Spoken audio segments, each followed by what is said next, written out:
ہوں عرفان حیدر اور آج کا میرا موضوع یہ ہے کہ ہم پاکستان میں نظام حکومت کے بارے میں کیوں کنفیوز رہتے ہیں۔ ہر تھوڑے عرصے بعد ہمیں ضرورت پڑتی ہے، ایک شور اٹھتا ہے کہ ملک کے اندر نظام کام نہیں کر رہا اور ہمیں غالباً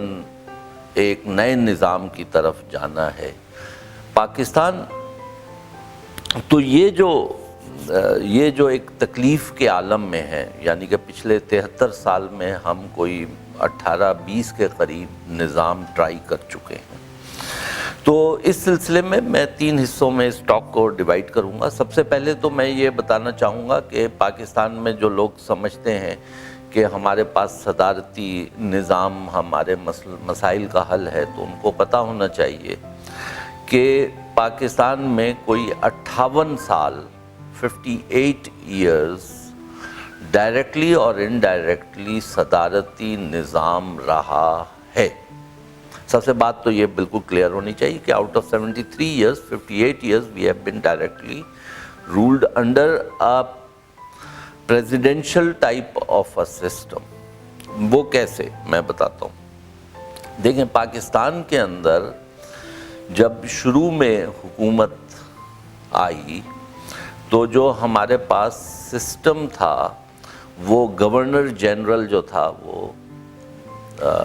ایک طرح سے پریزیڈنٹ ہوتا تھا۔ گورنر جنرل سلطنت برطانیہ کی ملکہ کو تسلیم کرتا تھا اور اس کے انڈر، اس ریجنسی کے انڈر گورنر جنرل اپوائنٹ ہوتا تھا۔ تو گورنر جنرل بھی ایک پریزیڈنشل تھا، پریزیڈنٹ کی طرح کی چیز تھا، جس کے پاس پاورز تھی کہ وہ پرائم منسٹر کو تبدیل کر سکتا تھا، اور یہ پاورز مزید سخت ہو گئیں اور اس کو مزید پاورز مل گئیں جب 1955 میں نظریہ ضرورت ڈاکٹرن آف نیسیسٹی کے تحت جسٹس منیر کا فیصلہ آیا، جس کے بعد جنرل اسکندر مرزا نے تقریباً یکے بعد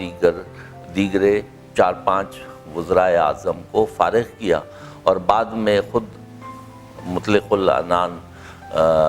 پریزیڈنٹ بن گیا۔ لیکن بعد میں جب ایوب خان کو خیال ہوا کہ ارے یہ بن گیا ہے، تو اس نے ایک دن اس کو بھی چلتا کیا اور پھر خود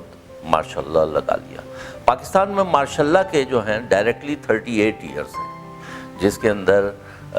آپ 38 ایئرز کیسے بنتے ہیں، جس کے اندر یہ 4 سال 54 سے لے کر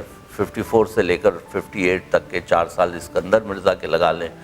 58 سے 69 تک ایوب خان کے لگا لیں، 69 سے 71 تک یحییٰ خان کے لگا لیں، 77 سے 88 تک ضیاء کے لگا لیجئے، اور 1999 سے لے کر 2008 تک مشرف کے لگا لیں۔ یہ تو آپ کے clear and cut presidential system تھا، جس کے اندر جو پریزیڈنٹ تھا وہ چیف مارشل لا ایڈمنسٹریٹر یا اس کی متبادل اس کے پاس طاقت تھی، اور وہ اپنی پسند سے جو رولز چاہتا تھا وہ امپلیمنٹ کر لیتا تھا۔ اس کے بعد کچھ لنگڑی لولی جو حکومتیں قائم ہوئیں ضیاء الحق کے بعد سے، جس کے اندر سب سے پہلے جنیجو کی حکومت تھی، پھر 4 ادوار آتے ہیں 1988 سے لے کر 1999 کے درمیان، جس میں 2 دفعہ بے نظیر کو حکومت ملتی ہے، 2 دفعہ نواز شریف کو ملتی ہے، اور تقریباً 2 سال کی یہ حکومتیں ہوتی ہیں۔ ان سب کے اندر جو ایکچول پاور تھی وہ صدر کے پاس تھی، جس کے اندر سب سے پہلے صدر اسحاق خان تھے اور اس کے بعد لغاری تھے، اور ان سب لوگوں نے مل کے، اور پھر آخر میں مشرف نے جب حکومت ختم کری تو 58(2)B جو کانسٹیٹیوشن کا نظریہ ضرورت کا جو آرٹیکل تھا، اس کے تحت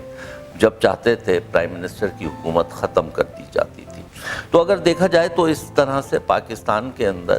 صدارتی نظام جو ہے، اگر وہ 10 سال لگا لیں، جو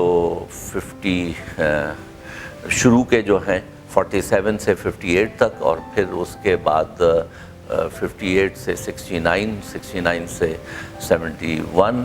اور بلکہ 73 تک لگائیں، کیونکہ جو 2 سال بھٹو رہا تھا وہ بھی ہی assumed power as civilian martial law administrator, اور اس کے بعد 73 کا کانسٹیٹیوشن آیا، اور 73 سے 77 تک بس ہمیں ایک پرائم منسٹرل سسٹم ملتا ہے، اور 77 میں دوبارہ پریزیڈنٹ ضیاء الحق آ جاتا ہے، اور پھر اس کے بعد ہمارے پاس 11 سال کا ضیاء الحق کا دور ہے، اور پھر 10 سال کا ایک سوڈو دور ہے 88 سے لے کر 99 تک، اور پھر اس سے 99 سے 2008 تک جنرل مشرف کا دور ہے۔ تو یہ سب آپ صدارتی سسٹم سمجھ سکتے ہیں۔ تو ان ساری چیزوں کو ایکسپلین کرنے کا میرا مقصد صرف یہ تھا کہ ہمیں یہ کیوں ضرورت پڑتی ہے تھوڑے عرصے بعد حکومت کو تبدیل کرنے کی۔ اس کی وجہ یہ ہے کہ ہم لوگ آئین اور قانون کے تحت اس کے دائرے میں جو اس کے قواعد اور ضوابط ہیں اس کے اندر ہم حکومت نہیں کرنا چاہتے۔ ہمیں ہمیشہ ایک کارٹ بلانش چاہیے ہوتا ہے، ہمیں ایک بھرپور قوت کوئی مارشل لاء ایڈمنسٹریٹر کی چاہیے ہوتی ہے، جس کے اندر ہم اپنی پسند کے رولز بنائیں، اپنی پسند کے قانون بنائیں، اپنے پسند سے لوگوں کو لگائیں، اپنے پسند سے ہم کورٹس بنائیں اور ان کے فیصلے لیں، اور اس طرح سے ہم کام کریں۔ تو پاکستان میں یہ جو ایک نظام کی ایک بحث آتی ہے، یہ اس کی وجہ یہ ہے کہ ہمارے ہاں کوئی بھی حکومت، ایون جو